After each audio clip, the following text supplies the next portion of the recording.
Hello everyone, आज हम class 7th में एसएसटी पढ़ेंगे और हम यहाँ ज्योग्राफी का 4th चैप्टर पढ़ रहे हैं और हमारे चैप्टर का नेम है वायु।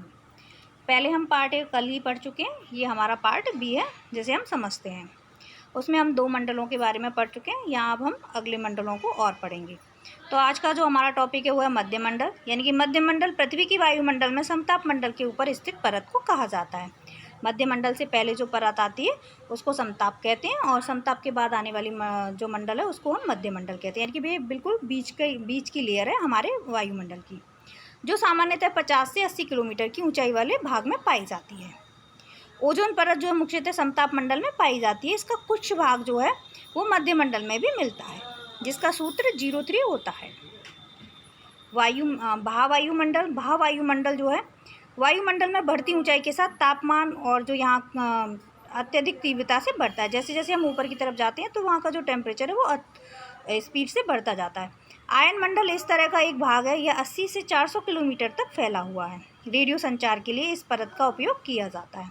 पृथ्वी से प्रसारित होने वाली रेडियो जो तरंगें हैं इस परत द्वारा पुनः पृथ्वी पर परावर्तित कर दी जाती हैं, वहाँ से दोबारा से रिफ्लेक्शन होकर पृथ्वी पर वापस आती हैं। इसके बाद है बहिर्मंडल। वायुमंडल के सबसे ऊंची परत को बहिर्मंडल कहते हैं। यह वायुमंडल की पतली परत है, हल्की गैसें जैसे हीलियम एवं हाइड्रोजन जो है वहीं से अंतरिक्ष में तैरती रहती हैं। तो ये तो हमारे हो गए मंडल। अब उसके बाद देखते हैं मौसम और जलवायु। मौसम यानी कि दिन में कई बार होने वाला जो परिवर्तन होता है उसे मौसम कहते हैं, और जलवायु एक लंबी अवधि के लिए 30 से 40-50 वर्षों के अंतराल पर जो तापमान में जो अंतर आता है उसको हम जलवायु कहते हैं। ठीक है, तो अब हम उसी को समझ रहे हैं। तापमान, सूर्य ताप की मात्रा पृथ्वी पर हर जगह एक समान नहीं रहती है। आपतन यानी कि सूर्य के ताप की मात्रा भूमध्य रेखा से ध्रुवों की ओर घटती रहती है, इसीलिए तापमान भी उसी प्रकार घटता बढ़ता रहता है। वायुदाब, पृथ्वी की सतह पर वायु के द्वारा लगाया गया जो दाब होता है वह वायुदाब कहलाता है। समुद्र स्तर पर वायुदाब सर्वाधिक होता है एवं ऊंचाई पर जाने पर यह घटता जाता है। वायुदाब का क्षैतिज वितरण किसी स्थान पर उपस्थित वायु के ताप द्वारा प्रभावित होता है। अधिक तापमान वाले क्षेत्र में वायु गर्म होकर ऊपर उठती है, यहाँ निम्न दाब का केंद्र बनता है। निम्न दाब बादल युक्त आकाश एवं नम मौसम के साथ जुड़ा होता है।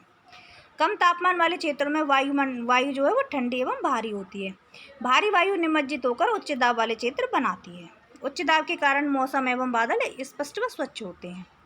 वायु हमेशा उच्च दाब से निम्न दाब की ओर चलती है। वायु की इस गति को ही पवन कहते हैं। तो हमेशा याद रखिएगा, पूछा जाता है कि वायु जो है किस दिशा में चलती है, तो वो हमेशा उच्च दाब से निम्न दाब की ओर चलती है। अब हम देखेंगे स्थायी पवनें। वर्ष भर लगातार एक ही निश्चित दिशा में चलती हुई पवनों को हम स्थायी पवनें कहते हैं। अब पवन जो है देखिए, व्यापारिक, पछुआ एवं पूर्वा भी पवनें होती हैं, जो इसी प्रकार की पवन के उदाहरण हैं। आगे देखेंगे स्थानीय पवनें।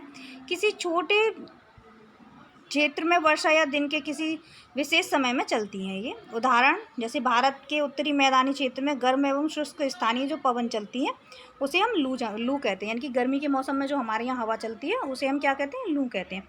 तो वो क्या है, हमारी स्थायी पवनें हैं। पवन का नाम उसके आने की दिशा के आधार पर निर्धारित होता है। उदाहरण के लिए पश्चिम से आने वाली जो पवनें होती हैं उन्हें हम पछुआ पवन कहते हैं। आर्द्रता, जब जल पृथ्वी एवं विभिन्न जलाशयों से वाष्पित होती है या होता है तो यह जलवाष्प बन जाता है, यानी कि भाप बन जाता है। वायु में किसी भी समय जलवाष्प की मात्रा को आर्द्रता कहते हैं, यानी कि वायुमंडल में या वायु में पाई जाने वाला जो जल की मात्रा होती है उसी को ही हम आर्द्रता कहते हैं। तो यहाँ तक के हमारे जो जितने भी टॉपिक हमने पढ़े हैं उनमें अगर कोई भी समस्या हो, कोई भी परेशानी हो तो आप कमेंट बॉक्स में जाकर पूछ सकते हैं।